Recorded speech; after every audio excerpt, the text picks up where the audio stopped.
Hello friends, my self प्रज्ञा और आप सब मुझे सुन पा रहे हैं एडुफोरम अकेडमी के यूट्यूब चैनल पर।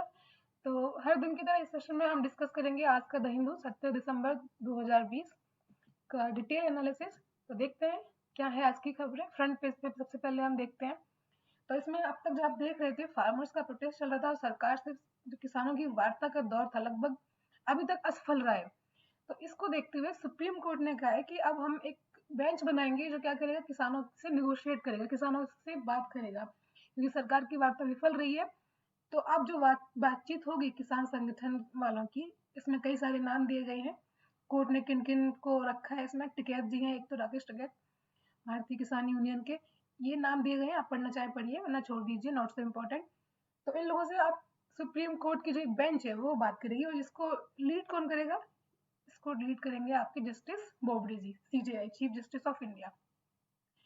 और किसानों का कहना है कि ये हमारी मोरल विक्ट्री है। अगर सुप्रीम कोर्ट बीच में संज्ञान ले रहा है तो कहीं ना कहीं उनको लग रहा है कि किसानों की बात सुन लेनी चाहिए एक बार।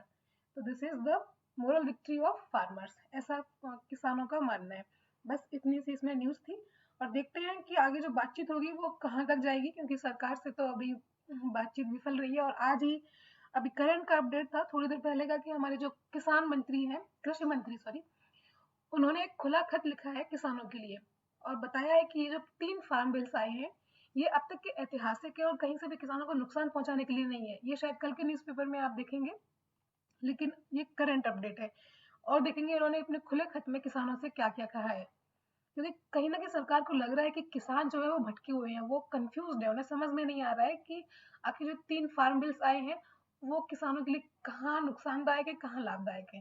तो इसलिए किसानों का विरोध ज्यादा है और सरकार को ये भी लग रहा है विपक्ष भड़का रहा है, इसलिए उन्होंने एक खुला खत किसानों के नाम लिखा हुआ है। ये तो आज की खबर हो गई, इसमें बस इतना ही था बताने लायक। जब बातचीत चलेगी तब देखते हैं क्या इंपॉर्टेंट निकल के इसमें आता है। दूसरी न्यूज आप देख रहे होंगे, जो कोवैक्सीन है, इसका फेज 1 ट्रायल है वो बहुत ज्यादा सक्सेस रहा है। रोबस्ट इम्यून रिस्पॉन्स, मतलब जब इसको ट्राई किया गया है, फेज 1 ट्रायल में अभी इसका हुआ है, तो फेज 1 ट्रायल उन्होंने किया है लगभग 375 पार्टिसिपेंट्स पे। और उसमें एक है जो एडवर्स इफेक्ट निकला है, मतलब एक बुरा प्रभाव मिला है। लेकिन ये बताया गया है कि ये जो, मतलब अगर नेगेटिव इफेक्ट है पार्टिसिपेंट पे, वो वैक्सीन की वजह से नहीं है, ना ही वैक्सीन से रिलेटेड है, वो किसी और बीमारी की वजह से है। तो इस तरह कह सकते हैं कि जो इसका फर्स्ट ट्रायल है वो बहुत ज्यादा हिट रहा है, और इससे लोगों की, पेशेंट जो थे जिन्होंने खुद पे ट्राई करवाया था, उनकी इम्यूनिटी भी बहुत ज्यादा स्ट्रांग हुई है। अब यहाँ जानने वाली बात ये है कि ये हमारी एकदम नेटिव, जो हम कह सकते हैं नेटिव वैक्सीन है, भारत बायोटेक की बनाई गई है। किसके साथ कोलेबोरेट करके? ICMR, Indian council of medical research के साथ भारत बायोटेक हैदराबाद की जो कंपनी है उसने मिलकर बनाया है। इसके अलावा भी बहुत सारी वैक्सीन ट्रायल में है। फाइजर के साथ आप देख ही रहे हैं, जब फाइजर का यूएस में ट्रायल, अभी ट्रायल तो खैर नहीं बोलेंगे उसको, यूएस में रिलीज कर दी गई है। तो वहां पे कई सारी जो महिलाएं, कई सारे पेशेंट ऐसे निकल के आए हैं जिन पे फाइजर यूज करने की वजह से जिनको एलर्जी की शिकायत आ रही है। और ब्रिटेन में भी 1-2 पेशेंट ऐसे निकल के आ रहे हैं जिनको फाइजर एलर्जी क्रिएट कर रही है।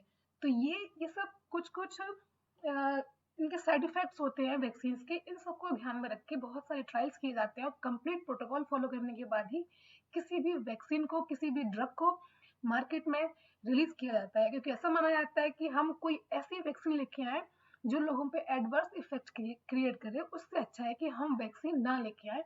वैक्सीन में देरी भली, लेकिन वैक्सीन जो जब भी आए अच्छी आनी चाहिए, जो कि इम्यूनिटी को बढ़ाए और जिसपे जनता का विश्वास भी बढ़े, वो खुद को वैक्सीनेट करवाने आगे आए। ठीक, ये तो हो गई फ्रंट पेज की न्यूज। इसमें एक और है कि अब कुछ टाइम बाद स्पेक्ट्रम का ऑक्शन होने वाला है और प्राइस सेट की गई है 3,92,000, 3,92,00,000। तो ये जो प्राइस फिक्स किया गया है, और जब स्पेक्ट्रम होगा, इसकी बिडिंग होगी, बिडर्स आएंगे, तो ऐसा माना जाएगा कि जो 4G टेलीकॉम सर्विस है उसको कंट्री में, उसकी जो क्वालिटी है उसको बूस्ट मिलेगा। अब आप देख रहे हैं, अभी कुछ दिन पहले मोदी जी ने बोला है कि 5G के लिए कंपनियों को आगे आना चाहिए, और न केवल 5G के लिए बल्कि आर्टिफिशियल इंटेलिजेंस के लिए भी टेक्नोलॉजी की जो फील्ड है उसमें इम्प्रूवमेंट करनी चाहिए, जिससे कि आम आदमी तक इनकी पहुंच बने। क्योंकि अभी 5G आएगा, जाहिर सी बात है उसको सबसे पहले जो रिच पर्सन हैं वो ग्रैब करेंगे, बहुत बाद में धीरे धीरे वो कॉमन मैन तक पहुंच पाएगा। आगे देखते हैं, ये एक फोटो है द हिंदू में कोई भी फोटो निकलती है, मेरी कोशिश रहती है उसमें कुछ खास छुपे हुए फैक्ट निकाल के आपके लिए लाऊं। ये फोटो है सोनमर्ग की। सोनमर्ग कहाँ है आपका?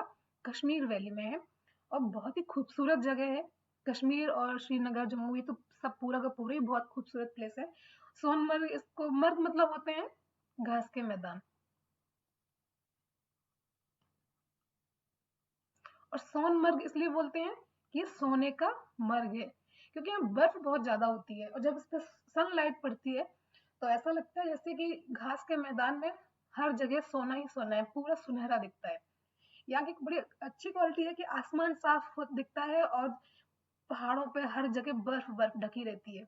ये खूबसूरत नज़ारे देखने के लिए दुनिया भर से पर्यटक आते हैं और ये जो टूरिस्ट फील्ड का एक बहुत बड़ा हॉट स्पॉट है। सोनमर्ग हुआ, गुलमर्ग हुआ, ये सब जगह। तो ये तो बस फोटो में से मैंने कुछ फैक्ट निकाल के आपको दिए हैं। अभी स्नो फॉलिंग होने वाली है, हो ही रही है कश्मीर में, तो इस टाइम तो टूरिस्ट बहुत ज्यादा बूम करेंगे वहां पे।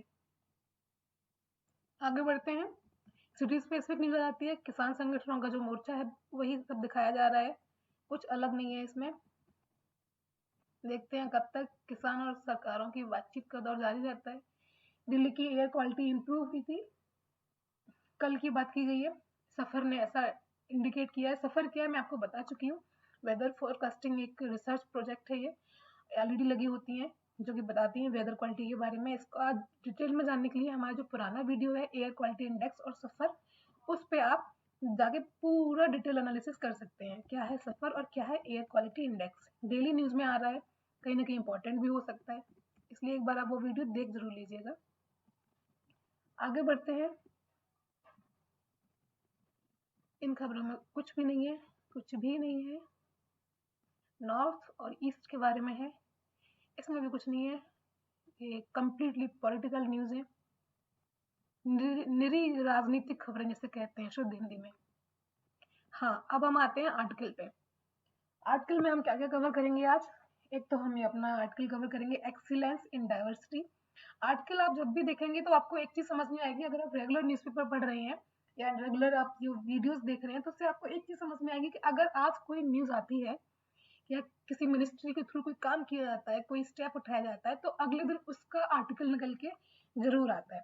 इसको पढ़ेंगे और सेकंड हम पढ़ेंगे डिस्करेजिंग नंबर। तो पहले हम देखते हैं excellence in diversity. Excellence in diversity क्यों कहा गया है? क्योंकि अभी कल ही न्यूज में था कि हमारा शिक्षा मंत्रालय है, उन्होंने एक पैनल गठित किया है किसके लिए? जो ये देखेगा कि जो आईआईटीज हैं इनमें जो फैकल्टी आती है उसमें कुछ रिजर्वेशन अप्लाई किया जाता है, कुछ कोटा दिया जाता है।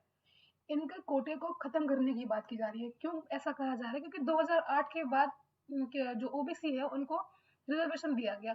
अब छात्रों को रिजर्वेशन मिल रहा है और ये काफी यहाँ डिस्प्यूट का पॉइंट रहा है कि आईआईटी संस्थाओं में रिजर्वेशन देना चाहिए या नहीं। हालांकि छात्रों को दिया गया है, वो अलग डिस्प्यूट है, डिबेट है, वो चलती रहेगी।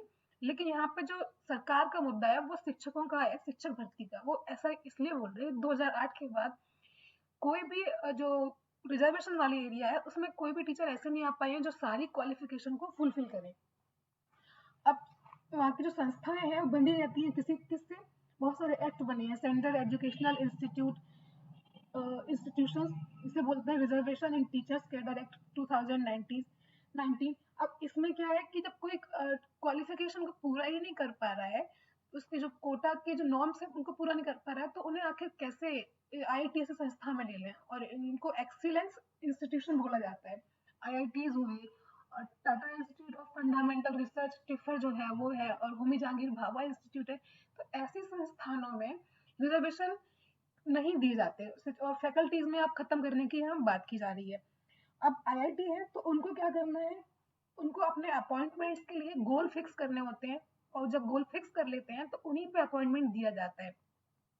और जो बेनिफिट है, ऐसा ना हो कि मिसमैच कहीं रहे। डिमांड क्या है, अवेलेबिलिटी क्या है, इन सब में मिसमैच ना रहे। अब टेक्नोलॉजी और रिसर्च ग्रेजुएट तो बहुत सारे आते हैं, लेकिन जो डिमांड है उसके हिसाब से उनकी अवेलेबिलिटी नहीं होती है, उस हिसाब से उनकी जो सप्लाई है वो नहीं हो पाती, क्योंकि क्वालिफिकेशन के नॉर्म्स पूरे नहीं होते हैं। अब IIT दिल्ली की अगर हम बात करते हैं, इनका एक कहना है कि IIT दिल्ली में deficit of 30% in teachers rank, मतलब टीचर्स की रैंक है उसमें 30% की गिरावट आई है।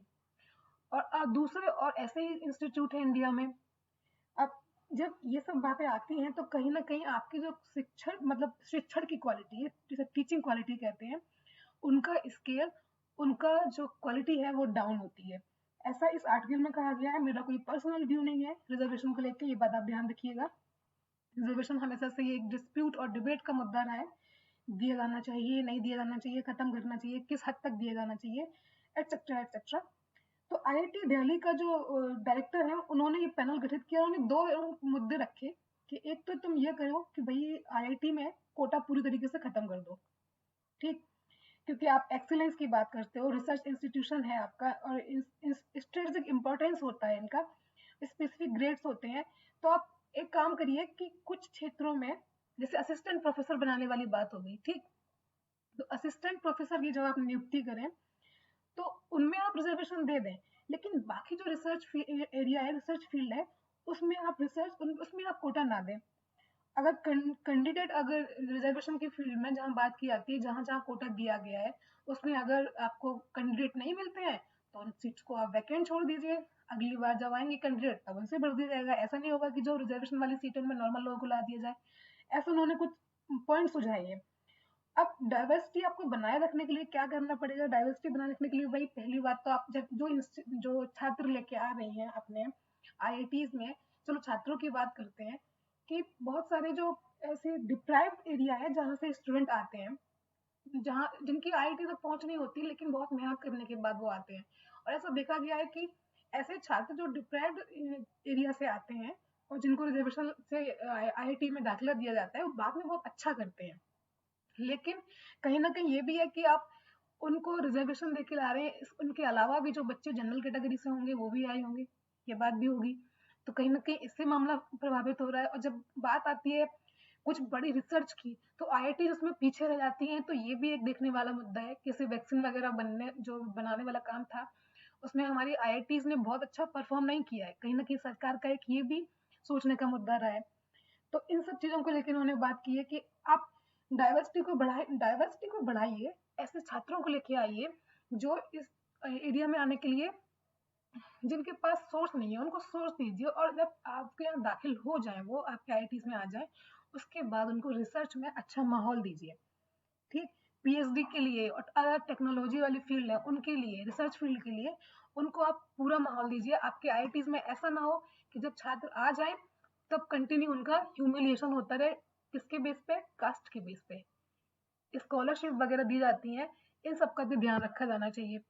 तो इन्होंने कहा कि एक्सीलेंस इन डाइवर्सिटी होनी चाहिए। बहुत सारे अलग अलग फील्ड के लोग आए, अलग अलग धर्म के लोग आए, अलग अलग एरिया के लोग आए, लेकिन फोकस किस पे रहना चाहिए? क्वालिटी पे फोकस रहना चाहिए।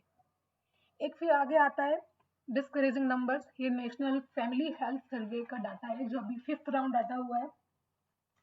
इसमें उन्होंने किस पर रिसर्च किया है? एक तो न्यूट्रिशन इंडिकेटर्स बताए हैं, दूसरा बताया है एंथ्रोपोमेट्रिक इंडिकेटर्स। एंथ्रोपोमेट्रिक क्या होता है कि ह्यूमन बॉडी की जो हम बात करते हैं, तो ह्यूमन बॉडी का साइंटिफिक तरीके से उसकी स्टडी करना, उसका प्रोपोर्शन देखना, उनमें क्या क्या चीजें हैं। एक तो न्यूट्रिशन आपका हो गया, प्रोटीन है कितना है, कार्बोहाइड्रेट ये वगैरह, ये सब चीजें अलग हो गई। लेकिन एंथ्रोपोमेट्रिक में क्या होता है कि आपका वेट क्या है, आपकी हाइट क्या है, आपका BMI इंडेक्स कितना सही जा रहा है, और आपकी एज के हिसाब से आपका जो वेट है वो बढ़ रहा है कि नहीं बढ़ रहा है, हाइट बढ़ रही है कि नहीं बढ़ रही है। तो एंथ्रोपोमेट्रिक डाटा पूरा साइंटिफिक स्टडी होती है ह्यूमन बॉडी की। तो इन्हीं पे नेशनल फैमिली हेल्थ सर्वे ने अपना एक रिपोर्ट पेश की है। तो इसमें अभी लगभग 2019-20 का डाटा दिया है, और जो कब हुआ था, ये आपके जब कोरोना टाइम था उससे पहले हो चुका था। अब इनका कहना ये है कि ये डाटा जो है पार्शियली रिलीज हुआ है 22 स्टेट्स का। इसमें 22 स्टेट्स कौन कौन से हैं? UP, MP, Tamil Nadu, Rajasthan, Punjab, Jharkhand, Orissa are not yet out. इनके डाटा अभी निकल के नहीं आए हैं। 22 में से 22 पे उन्होंने रिसर्च की थी, लेकिन इनमें ये लगभग 7 स्टेट है, यूपी, MP, तमिलनाडु, राजस्थान, पंजाब, झारखंड, उड़ीसा, इनके डाटा नहीं निकल के आए हैं। एक तो आप पहले से ही माल न्यूट्रिशन और एंथ्रोपोमेट्रिक सिचुएशन से आप लड़ रहे हैं, जिसे एनेमिया एनेमिक बच्चे होते हैं ऐसे समझ लीजिए, जिनमें न्यूट्रिशन की बहुत ज़्यादा कमी होती है, इनसे आप पहले लड़ रहे हैं, ऊपर से इनके डाटा भी आपने रिलीज नहीं किए हैं, तो कहीं ना कहीं ये एक बहुत ज़्यादा डिसअपॉइंटिंग वाली बात है।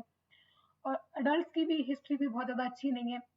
ठीक, अब इनका कहना है कि जो इनके 5 मेजर्स थे कुछ न्यूट्रिशनल स्टेटस के बच्चों के लिए, तो लगभग इन 5 मेजर्स में कई सारे जो स्टेट्स हैं, राज्य हैं, उन्होंने बड़ा गंदा परफॉर्म किया है। और उनमें एनीमिक और वेस्टेड जो बच्चे हैं, वेस्टेड बच्चे होते हैं मतलब जिनका हाइट ज्यादा है और वेट कम है, उनको बोलते हैं वेस्टेड। और एनीमिक का मतलब है जिनमें खून की कमी है। ठीक, एनीमिक और वेस्टेड। तो इन्होंने बोला कि गुजरात, महाराष्ट्र, वेस्ट बंगाल, इन्होंने एक बहुत ज्यादा लो परफॉर्म किया है। किसके किसके कंपेयर में 2005 और 6 के सर्वे में जो आया था उससे भी ज्यादा इन्होंने गंदा परफॉर्म किया है। और इसमें कौन कौन से स्टेट उन्होंने अच्छा परफॉर्म किया है, इम्प्रूवमेंट जहां हुआ है वो है बिहार और असम।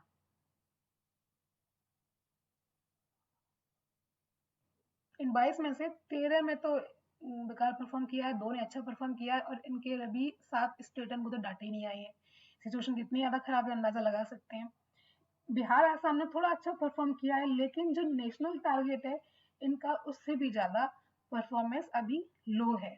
बिहार में 42.9% जो बच्चे हैं वो अभी भी स्टंड है, मतलब जिनकी शारीरिक हालत बिल्कुल अच्छी नहीं है, जो किस्में जी रही है, एक तरह से कुपोषित है, ये ऐसा समझ लीजिए आप। तो एंड जो नेशनल फैमिली हेल्थ सर्वे है वो दूसरे फैक्टर्स भी देखता है कि माल न्यूट्रिशन के अलावा उनका पुअर हेल्थ आउटकम्स है उसको भी देखता है, सैनिटेशन है कि नहीं है, कुकिंग फ्यूल जो है वो कितनी क्लीन है उसको भी देखता है।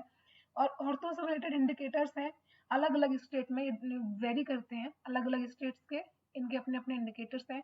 जैसे कि जो औरतें होती हैं उनके फैमिली वाले उनके साथ कितना वायलेंस करते हैं, इस पे भी इन्होंने देखा है कि उसमें थोड़ी सी इंप्रूवमेंट हुई है। चाइल्ड मैरिज है, जो बाल विवाह होते हैं उसमें डिक्लाइन हुआ है, ये अच्छी बात है। ठीक, और ये आगे ये भी बोल रहे हैं कि अब औरतें थोड़ा सा आत्मनिर्भर भी हो रही हैं। ठीक है, ये कुछ चीजें निकल के आई हैं, अच्छी चीजें।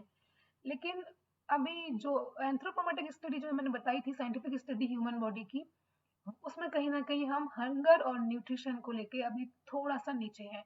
तो इसमें पोषण अभियान को अभी जरूरत है बहुत ज्यादा फोकस करने की, अपने टारगेट को पूरा करने की, 2.2% का जो डिक्रीज है चाइल्डहुड स्टनिंग में वो हर साल हो, ऐसा पोषण अभियान का टारगेट फिक्स किया गया है।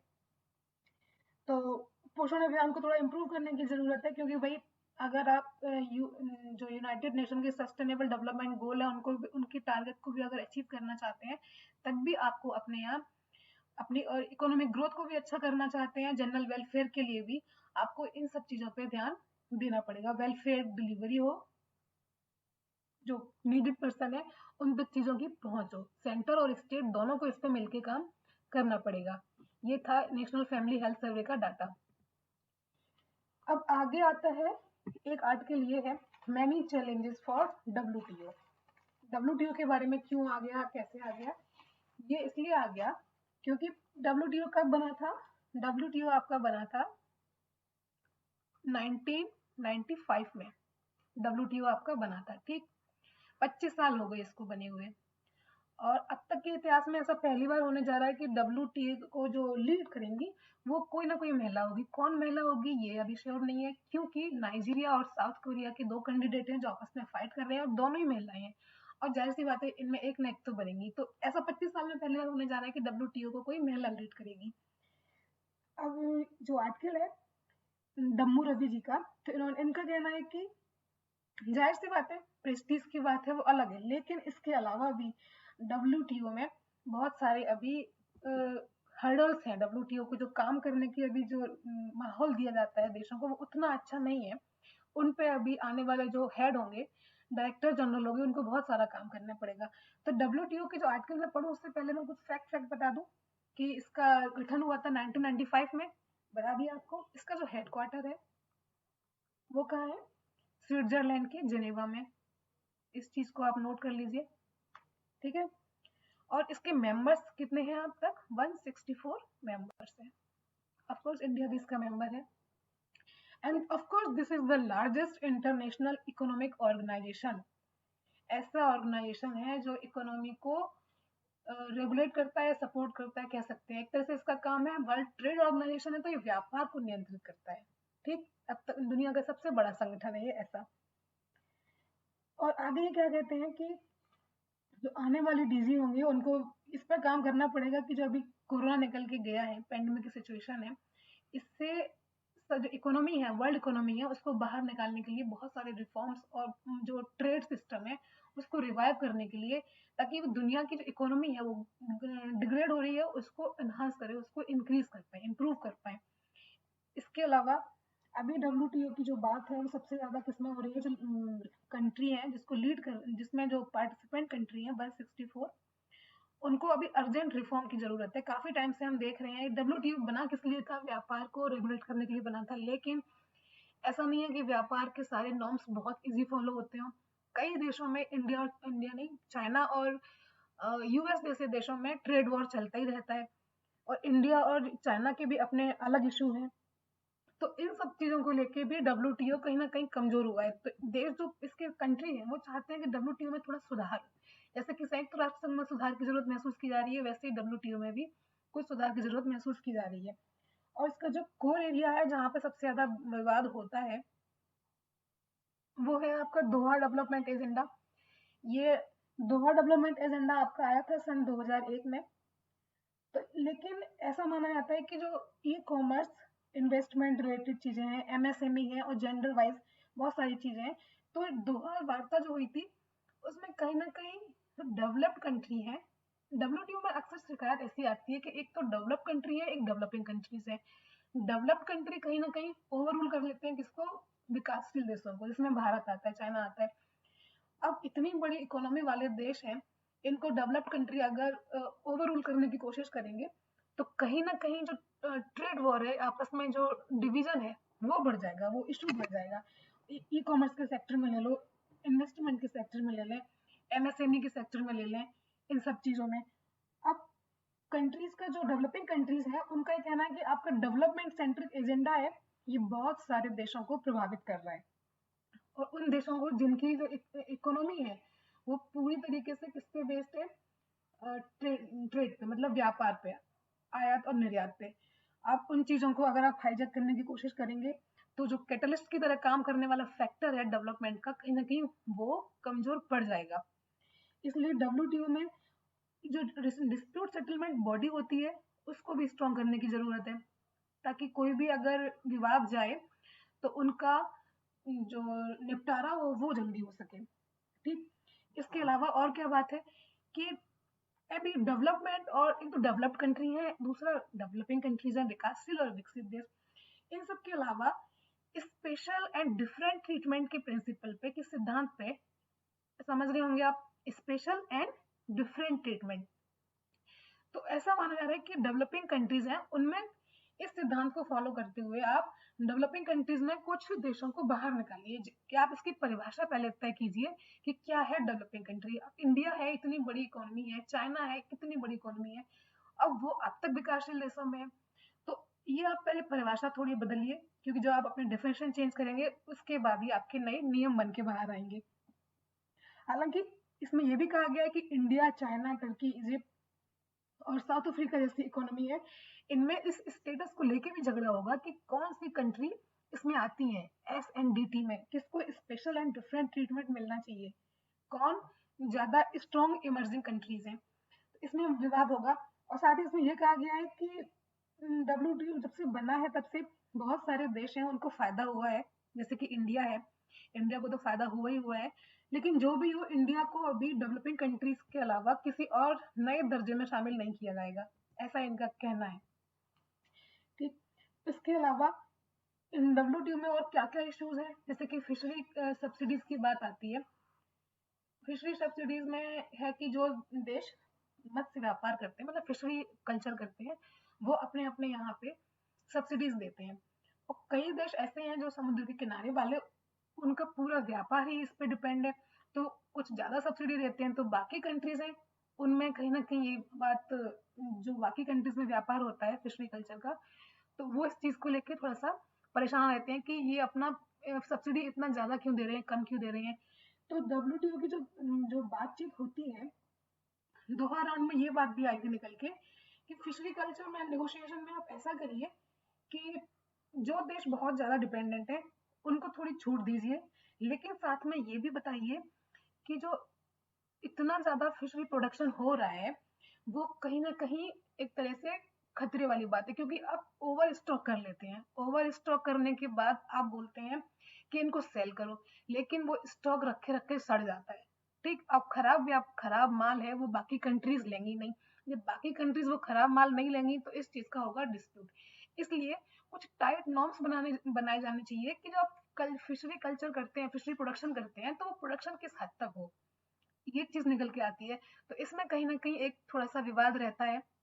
तो इंडिया यहाँ पे एक लीड रोल प्ले कर सकता है, ऐसा इनका कहना है। ठीक है, आगे देखते हैं। आगे इनका ये है कि WTO में दूसरी बात क्या है कि और उसमें ये भी कहा गया है कि ऐसे नियम बनाओ कि जो सब देशों पे एक समान लागू ना हो, बल्कि किसी को थोड़ा सा हटके प्रेफरेंस मिलनी चाहिए। हर देश की अपनी जरूरतें होती हैं, उनका अलग व्यापार होता है। तो इस चीज को लेके भी आप थोड़ा सा ध्यान रखिए कि अगर आप कोई ऐसा रूल बनाएंगे जो सारी कंट्रीज पे एप्लीकेबल होगा, तो इसमें जो डेवलप्ड कंट्री है वो फायदे मरेंगी और बाकी कंट्रीज कहीं ना कहीं पिछड़ जाएंगी।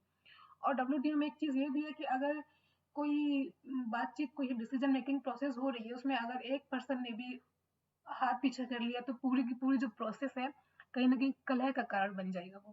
ठीक, तो इस चीज में लेकिन डेवलपिंग कंट्रीज को ये फायदा है कि वो थोड़ा सा अपना एक पक्ष रख सकती है, वरना डेवलप्ड कंट्रीज उन्हें आगे आने भी ना दें। तो जो नए डायरेक्टर जनरल होंगे उनको इस फ्रंट पर भी काम करने की जरूरत है। सक्सेसफुल इम्प्लीमेंटेशन करना पड़ेगा किसका, ट्रेड फैसिलिटेशन एग्रीमेंट जो हुआ था 2017 में। इसमें क्या किया गया था कि डोमेस्टिक प्रिपेयरनेस जैसे होगी, मतलब हर देश में अपनी अपनी कुछ घरेलू जो तैयारी होती है उसको एक फेज्ड मैनर में उसके अलग अलग रोल आउट करके उनको अलाउ करना चाहिए, अलग अलग मेंबर्स को। आगे ये बोलते हैं कि अभी कोरोना निकल के जा ही रहा है, खत्म नहीं हुआ है, कोरोना चल रहा है।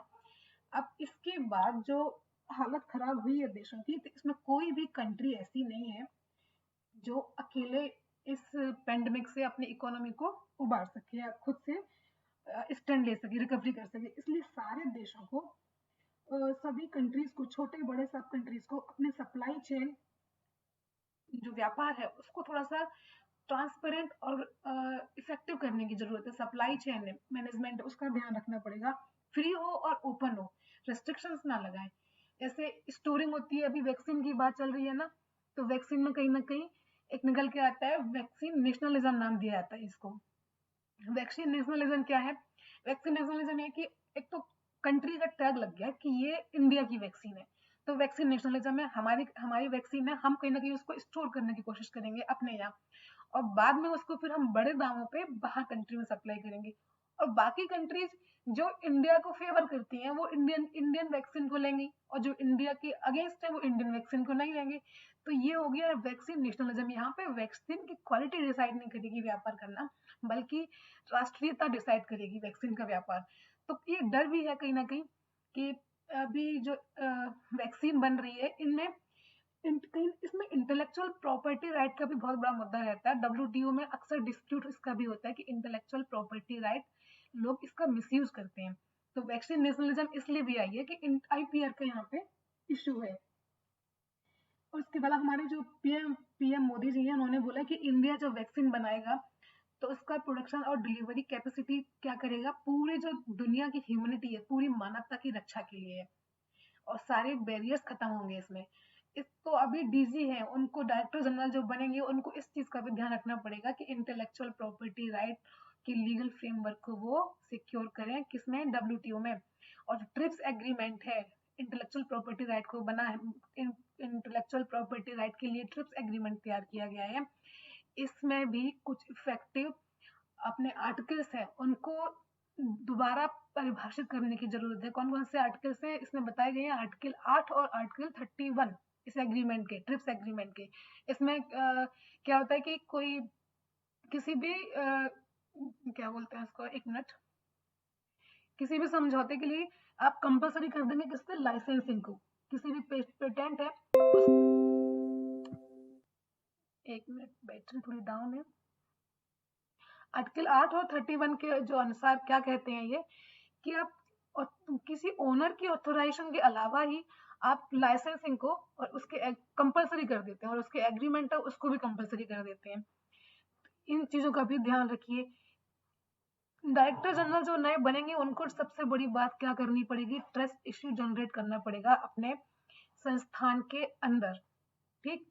और अनफेयर ट्रेड प्रैक्टिसेस होती हैं, अलग अलग देश जो घपला करते हैं व्यापार में, अपना फायदा दूसरे का नुकसान, एक दूसरे को चूना लगाने वाली बात जिसे कहते हैं, इसको भी रोकना पड़ेगा नए डायरेक्टर जनरल जो आएंगे वो। एक आर्टिकल इसमें है long route to food security. इनका ये कहना है कि इंडिया में आत्मनिर्भर हम किसमें हो गए हैं, हम आत्मनिर्भर हो गए हैं अनाज के प्रोडक्शन में, ठीक। लेकिन फिर भी अनाज के प्रोडक्शन होने के बाद भी हम अफ्रीकन, कई सारे अफ्रीकन कंट्रीज हैं उनकी उनसे ज्यादा खराब हालत में, उन जैसी हालत में कह सकते हैं, किसमें, माल न्यूट्रिशन में। माल न्यूट्रिशन होता है कि न्यूट्रिशन की कमी आ जाती है। ग्लोबल हंगर इंडेक्स की रिपोर्ट आई है, ग्लोबल हंगर इंडेक्स जो रिपोर्ट है वो क्या कहता है, ये 2020 की रिपोर्ट है, इसलिए ये आर्टिकल आया है कि इसमें इंडिया 94 रैंक पर है आउट ऑफ 107 कंट्रीज। तो अभी हम किस चीज से लड़ रहे हैं कि एक तरफ तो हम अनाज का बम्पर प्रोडक्शन कर रहे हैं, और 73 सालों में हमने इतना भी अचीव नहीं कर पाया है कि हम सबको खाना पहुंचा दें। लगभग दुनिया की 23% आबादी इंडिया में है ऐसी जो हर दिन भूखी रहती है। पूरे वर्ल्ड की 23% है, ये बहुत ही शर्मनाक बात है। फूड खाना जो है वो आर्टिकल 21 में आता है, जो हमारा जीवन जीने का अधिकार है, उसमें कहीं ना कहीं हमारा खाना खाने का भी अधिकार है। जब वो राइट फुलफिल नहीं हो पा रहा, तो कहीं ना कहीं संविधान के इस फंडामेंटल राइट का भी वायलेशन है। तो ये आगे क्या कहते हैं कि अब किस चीज से स्ट्रगल कर रहे हैं, स्ट्रगलिंग इकोसिस्टम। हमारा जो खाना है, कितना सारा खाना हम स्टोर करते हैं, हमारी जो कंपनी है फूड कॉर्पोरेशन ऑफ इंडिया है, उसके वेयर हाउस में लगभग 62,000 टन का खाना हर साल डैमेज, 2011 से लेकर 17 तक डैमेज हो गया। 62,000 टन, अंदाजा लगा सकते हैं। कब की रिपोर्ट है ये, 2011 से लेकर 17 तक की। और 2016-17 में इन्होंने क्या बोला है कि 8,600 टन खाना है वो हमने खो दिया, मतलब पता नहीं कहाँ चला गया, पता ही नहीं चला।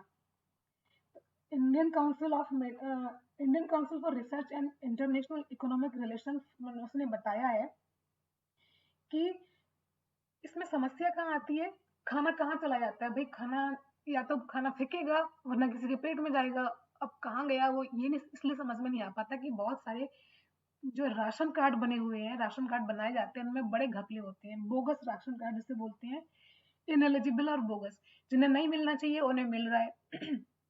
अभी भी कोरोना के टाइम में आपने देखा होगा आसपास कि सरकार ने अनाज सस्ता कर दिया, 1 रुपए किलो, 2 रुपए किलो, या फिर फ्री कर दिया। तो उसमें काफी लोग ऐसे आ गए जिन्हें जरूरत ही नहीं थी, लेकिन इन्होंने जोड़ तोड़ करके, प्रधानों को बोल के, अपना सचिवों से गांव के बातचीत करके, जुगाड़ लगा के राशन कार्ड बनवा लिए। अब उस राशन कार्ड पे घर में उनकी खेती है, पैसा है, सब कुछ है, लेकिन फिर भी वो सस्ता अनाज वहां से लेके आ गए। अब ये तो काउंट नहीं होगा ना कि गरीबों को मिला, गरीबों को मिला ही नहीं। तो इसलिए इस खाने, ये जो अनाज है एक तरह से वेस्ट हो गया, लॉस्ट हो गया ये।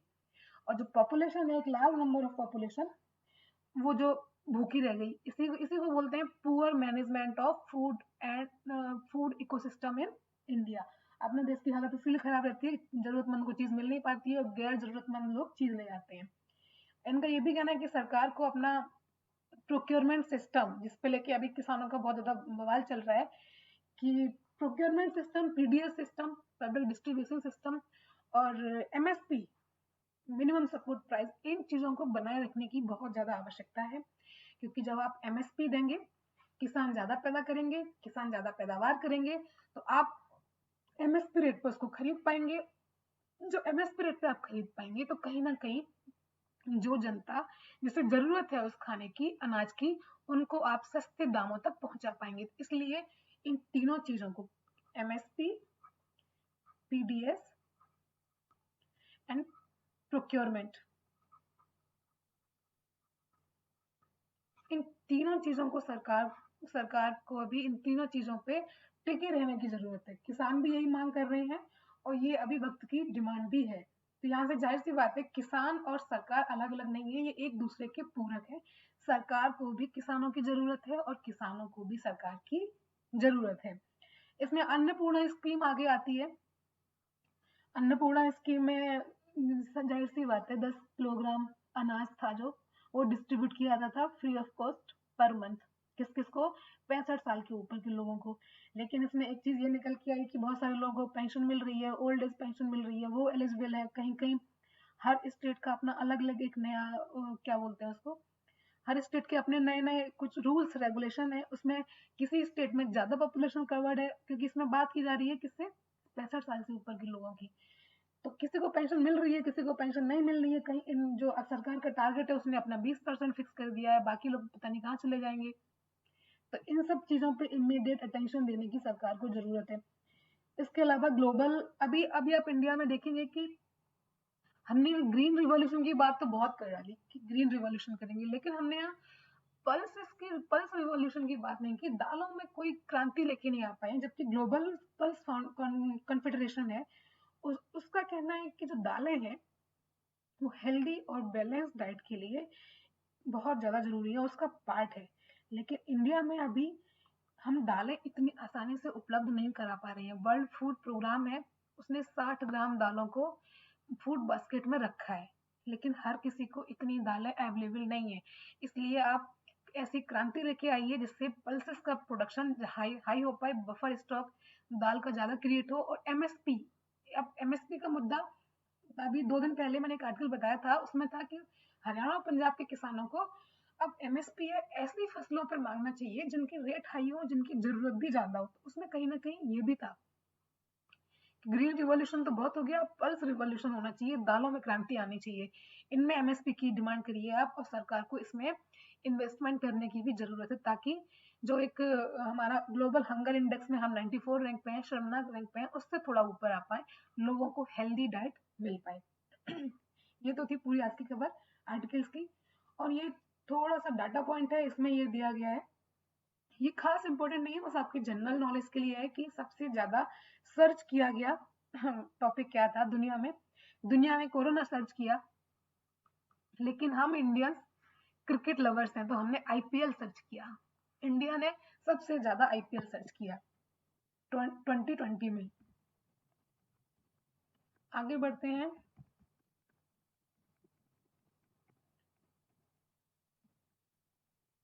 इसमें ये भी स्टेट स्पेसिफिक न्यूज है, city specific state specific news हम नहीं पढ़ेंगे।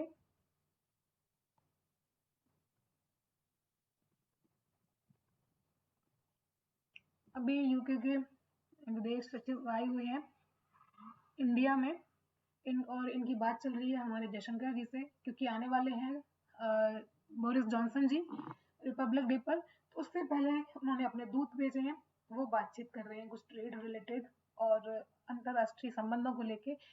तो एक तो जॉनसन साहब ने बोल दिया कि इंडिया में जो उन्होंने अपनी असेंबली में बोला कि इंडिया में जो प्रोटेस्ट चल रहा है हम उसको क्लोजली वॉच कर रहे हैं। तो इनका ये कहना है, सफाई इसलिए दे रहे हैं कि इंडिया ने इस चीज को कंप्लीटली अनएक्सेप्ट किया था कि भाई हमारे इंटरनल इश्यूज है, आप क्यों क्लोजली वॉच कर रहे हैं, आप इससे दूर रहिए। इनका ये कहना है कि चूंकि इंडियन डायस्पोरा बहुत सारा यूके में रह रहा है, तो इसलिए हमारी कोशिश रहती है कि किसानों के मुद्दे पर भी हम थोड़ी नजर रखें, क्योंकि बहुत सारे लोग हैं ऐसे इंडिया के और किसान भी हैं उनमें जो कि हमारी कंट्री में रह रहे हैं। तो उन्होंने सफाई दी है। एक्चुअली मुझे समझ नहीं आता कि जब ये क्लोजली वॉच का मुद्दा आता है, कि चाहे वो जेएनयू डिस्प्यूट हो, चाहे वो फार्मर डिस्प्यूट हो, ये डेवलप्ड कंट्रीज को क्या पड़ जाती है क्लोजली वॉच करने की। जब भी टेरर जो घटनाएं होती हैं उनमें आप क्लोजली वॉच करिए। Cease fire violation Pakistan continue करता है, आप उसको क्लोजली वॉच करिए। गलवान घाटी में जो डिस्प्यूट चल रहा है, वहां से कितने सैनिक इंडिया में आ रहे हैं, इंडिया में अटैक कर रहे हैं, आप उसको क्लोजली वॉच करिए ना। ये सब चीजें आप क्लोजली वॉच क्यों करने लगते हैं, मुझे समझ नहीं आता। हर देश का इंटरनल इशू अपना अलग होता है, उनमें हम ज्यादा हस्तक्षेप नहीं कर सकते और कोई भी कंट्री इसको एक्सेप्ट नहीं कर सकती, नेवर एंड नेवर। और ह्यूमन डेवलपमेंट इंडेक्स नई रिपोर्ट आई है, इसमें इंडिया ने 131 रैंक हासिल की है। हालांकि रैंक ज़्यादा अच्छी नहीं है, पिछले साल से हम 2 पॉइंट नीचे गिर गए हैं, लेकिन इस बार ह्यूमन डेवलपमेंट इंडेक्स ने कुछ अलग तरीके से नई नई चीज़ों को इसमें शामिल किया है। इन्होंने कार्बन एमिशन को लेके और कार्बन फुटप्रिंट है इसको भी शामिल किया है कि ह्यूमन डेवलपमेंट इंडेक्स में हम क्या देखते हैं कि आपके यहाँ जो लिविंग स्टैंडर्ड है, लोग रह रहे हैं, जिंदगी जी रहे हैं, वो किस हिसाब से जी रहे हैं, उनका स्टैंडर्ड क्या है। तो इसमें अब इन्होंने ये स्टैंडर्ड भी फिक्स किया है कि आप अपने कार्बन एमिशन कितना करते हैं, आप जो इंडस्ट्री में आपके यहाँ काम होता है, जो सर्विसेज होती हैं, उनमें आप कितना ज़्यादा फॉसिल फ्यूल यूज़ करते हैं, कितने मेटल्स यूज़ करते हैं, अलग अलग चीज़ों को बनाने में कितना कार्बन उत्सर्जन कर डालते हैं, ये भी कहीं ना कहीं आपके लिविंग स्टैंडर्ड को हिट करता है। इसलिए इन्होंने इस चीज़ को भी ये फर्स्ट टाइम शामिल किया है। तो इंडिया 131 रैंक पे है, नॉर्वे इसमें फर्स्ट पे है। लेकिन जब इन चीज़ों को शामिल किया जाएगा तो कहीं ना कहीं इंडिया आगे तो कुछ रैंक ऊपर उठ के आ जाएगा, ऐसा इनका कहना है। ग्रीन इम्पैक्ट को अगर हम ध्यान में रखें तो इंडिया इसमें 8 पॉइंट्स आगे है, आगे खिसक जाएगा। चलिए खैर, हमें इसमें क्या, अभी हमारी रिपोर्ट 131 है, हमें इस पर फोकस करनी है। ये 2019 की रिपोर्ट आई है, अभी कोरोना के बाद का इसमें कोई डाटा है इसमें ऐड नहीं किया गया है, ये चीज़ आप ध्यान रखिए। और एक चीज़ और ध्यान रखिए कि ह्यूमन डेवलपमेंट इंडेक्स है वो कौन जारी करता है, आपका यूएनडीपी, ठीक, यूनाइटेड नेशन की रिपोर्ट है, ये जारी करते हैं इसको। बस ये थी स्पेस पे खबर, और आगे देखते हैं क्या है। ये वैक्सीन रिलेटेड न्यूज है, इसमें कुछ खास इंपॉर्टेंट नहीं है कि ऑनलाइन सर्वे में क्या निकल के आया है, सर्वे कराया गया है कि जो वैक्सीन को लेकर लोगों में अभी हेजिटेशन बहुत है। बहुत सारे लोग हैं, उन्होंने बोला है कि हम एंटीबॉडी टेस्ट प्रेफर करेंगे बजाय वैक्सीन के। अगर हमारा एंटीबॉडी टेस्ट नेगेटिव आता है तो 47% लोग हैं जो जाएंगे किस लिए, खुद को वैक्सीनेट कराने। अगर एंटीबॉडी टेस्ट पॉजिटिव आता है तो 29% लोग ही खुद को वैक्सीनेट करवाएंगे। अभी वैक्सीन को लेके लोगों में ट्रस्ट नहीं है और हेजिटेशन है, इसको इसीलिए आजकल डेली न्यूज में आ रहा है कि वैक्सीन को लेके लोगों का भरोसा जीतिए और वैक्सीन लिटरेसी बढ़ाइए। आगे देखते हैं क्या है न्यूज में, क्या है क्या है क्या है। ये न्यूज तो नॉट सो इम्पोर्टेंट, ये आपके एंटरटेनमेंट के लिए है, अगर आप पढ़ना चाहें बेशक पढ़िए, आपके पास टाइम है, अच्छे से पढ़िए। और वर्ल्ड में क्या है, तुर्की खरीद रहा है S-400, कहाँ से, रसिया से, और इसको लेके यूएस ने लगा दिए इस पर सैंक्शन, कि कहा है कि अगर आप S-400 लेंगे तो हम यहाँ लगाएंगे सैंक्शन, क्योंकि आपको आपके पास S-400 का आना मतलब है कि जो पूरा एरिया है वो खतरे में पड़ जाना। अब टर्की भी है नाटो का मेंबर, तो उन्होंने कहा कि हम खुद भी नाटो के मेंबर हैं और आपने फिर भी हम पे सैंक्शन लगाए हुए हैं, कहीं ना कहीं हमारी सोवरेंटी को लेके आपने इस पे अटैक किया है। ये जो तैयब एर्डोगन वहाँ के हैं चीफ, उन्होंने अपना पक्ष रखा है। इसके अलावा और इस पेज पे क्या है, कुछ न्यूज़ इम्पोर्टेंट नहीं है। अभी शेख हसीना जी की बातचीत होगी और वर्चुअल बातचीत होगी पीएम मोदी जी से, तब कुछ इम्पोर्टेंट निकल के आएगा। और इसमें ऐसी कुछ न्यूज़ इम्पोर्टेंट इसमें नहीं निकल के आ रही है, बाकी आप इसमें देखिए पढ़िए, कुछ आपको ना समझ में आए तो हाँ, यूएस ने इंडिया को करेंसी मैनिपुलेटर लिस्ट में शामिल कर दिया है, ये देखने वाली बात है। और ऐसा पहली बार नहीं हुआ है, इससे पहले भी हो चुका है और फिर इसके बाद इंडिया को बाहर कर दिया गया था। करेंसी मैनिपुलेटर का मतलब है कि इनके यहाँ जो मुद्रा है उसमें हेर फेर करते हैं। और ऐसा इन्होंने क्यों कहा है, क्योंकि इंडिया के पास अभी दुनिया में हर नेगेटिव चीज कुछ पॉजिटिविटी लेके आती है, तो कोरोना इंडिया में ये पॉजिटिविटी लेके आया कि हमारा विदेशी मुद्रा भंडार है वो अचानक से बूम कर गया है, उसका स्टॉक बहुत ज्यादा बढ़ गया है। तो इसको लेके इन्हें खतरा लगा और इन्होंने क्या कर दिया, करेंसी मैनिपुलेटर की लिस्ट में इंडिया को डाल दिया। और ऐसा सिर्फ इंडिया नहीं है, बहुत सारी कंट्रीज और भी हैं जिनको करेंसी मैनिपुलेटर की लिस्ट में डाला गया है, और आने वाले टाइम में निकाल भी दिया जा सकता है, क्योंकि इससे पहले भी डाला गया था फिर निकाल दिया गया था, तो नथिंग सीरियस। आगे देखते हैं, और ये शायद आखिरी, हाँ इस तरह ये आज का सेशन एंड होता है। बीच में अगर कहीं भी आपको कुछ भी कठिनाई आ रही हो, किसी भी न्यूज़ पे अगर आपको थोड़ा सा एक्सप्लेनेशन की ज़रूरत लग रही हो, तो आप कमेंट बॉक्स में ज़रूर बताइए। और कोशिश करिए कि आप हमारे साथ लगातार जुड़े रहें, जिससे कि हर खबर, आज की खबर कल का आर्टिकल एडिटोरियल बन के आता है। तो इसलिए आप पुरानी खबरें जब पढ़ेंगे तो आपको आने वाला एडिटोरियल भी समझ में आएगा। इसलिए द हिंदू न्यूज़पेपर बहुत इंपॉर्टेंट है यूपीएससी के लिए। कोई भी पेपर आप पढ़िए, लेकिन रिदम में पढ़िए। और द हिंदू तो बहुत ज़्यादा इंपॉर्टेंट रहता है, ऐसे के लिए, मेंस के लिए और प्री के लिए भी। तो इसलिए मेरी कोशिश रहती है कि आपको पूरी सारी न्यूज़ जो है वो आप तक पहुँचा दूँ, कुछ भी छूटे ना। लेकिन इन सब के अलावा अगर कुछ बचता है, आपको लगता है, तो आप कमेंट बॉक्स में बेशक पूछिए। और इसी के साथ मैं अपनी आज की क्लास खत्म करती हूँ। नमस्कार, जय हिंद, धन्यवाद।